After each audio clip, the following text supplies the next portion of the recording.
Ang 1 peso po ng bagong lipunan. 1975 series po ito. Yan po ang topic na pag-uusapan natin. Pagkatapos lang po ng aking maiksing intro.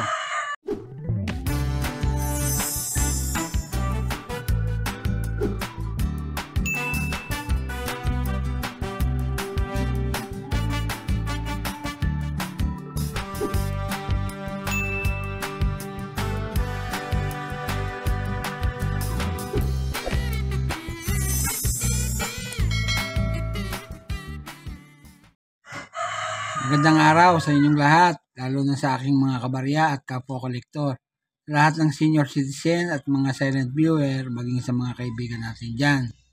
Magandang araw po. Mayroon po tayong coin dito ngayon. Ang 1 peso ng bagong lipunan. Kabahagi po ito nung binigay sa akin barya ng aking Pangulong, si Pangulong Alpi Balingit. Pag-usapan po natin. Ang coin pong ito ay bagong lipunan series.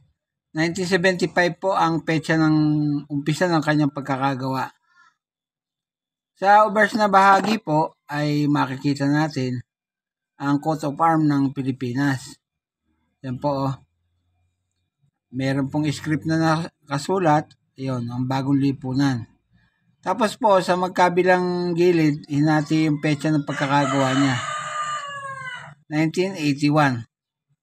Tingnan niyo po yung coat of arms ng Pilipinas. Napakaganda. May tatlong bituin. May agila, may leon at may haring araw sa gitna.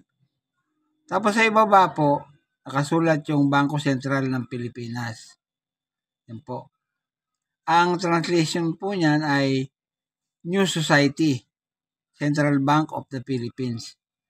Ang engraver naman po ay si Thomas James Perelli. Yan. Sa reverse na bahagi naman, makikita natin ang larawan ni Dr. Jose Rizal na nakaharap bahagya sa kanan. Yan po. May nakasulat na Republika ng Pilipinas. Tapos po yung kanyang denomination na 1 peso at yung pangalan ni Dr. Jose Rizal. Yan po. Ang translation po ay Republic of the Philippines. Yan. Ang engraver din po niyan ay si Thomas James Perelli. Ang edge po ay raided. Yan. Makikita ninyo. Ang barya po na yan ay ginawa o ipinagawa ng ating bansang Pilipinas sa 4 na magkakaibang pagawaan.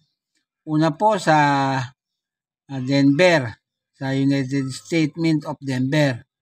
Ikalawa sa United States Mint of San Francisco.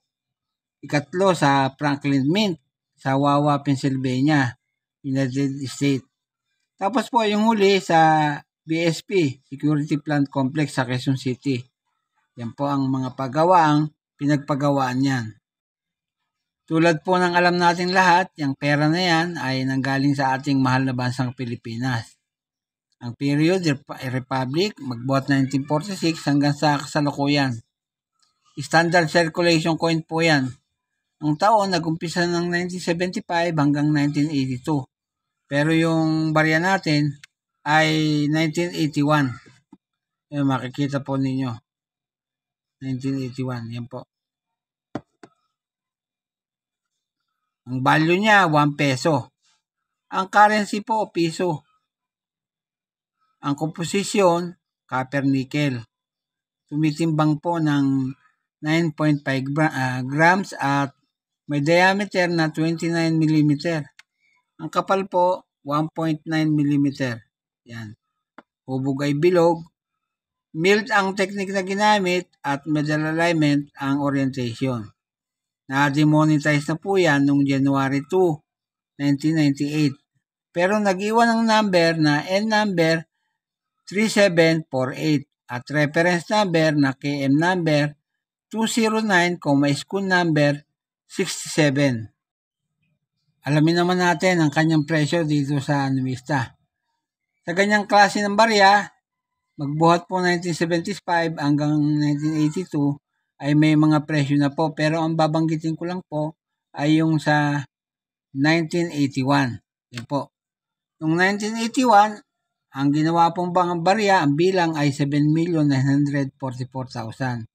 Yan po. Kaya po ang very good niyan ay 8 pesos 10 centavos. Yung fine ay 18 pesos. Yung very fine, 40 pesos. Yung extra fine ay 50 pesos. Yung almost uncirculated ay 59 pesos. Yan po. Tignan naman natin ang presyo niya sa eBay. Ang una pong presyo na nakita ko ay isang set po ito.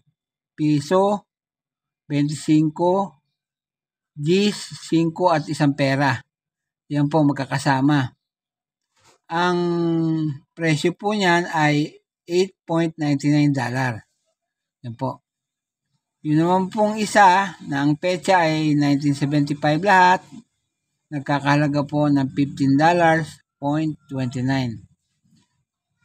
Kasi po dito sa eBay, apat ang presyo eh. Yung pong isa, pagka isang set ang inyong barya, ay nagkakahalaga ng $27.95. Yan po ang presyo niyan. At yung set naman ng 1979, ang presyo po ay $12.79. Yan po ang mga halaga niyan sa eBay. Yan po lamang at wala nang iba. Gaya po ng dati, bago ako matapos sa aking content ngayong araw, nais ko lang pong i-shoutout ang lahat ng aking kabarya at kapwa kolektor. Shoutout po sa inyo. Lahat ng senior citizen at mga silent viewer, maging sa mga kaibigan natin dyan, at sa mga subscriber na unti-unting nadagdag sa aking channel, shoutout po sa inyong lahat. Walang tigil at walang sawa po akong nagpapasalamat sapagkat lagi nandiyan kayo at nakasubaybay sa aking channel. Salamat po ng marami sa inyong panonood. At sa huli ay masabi kong mabuhay tayong lahat.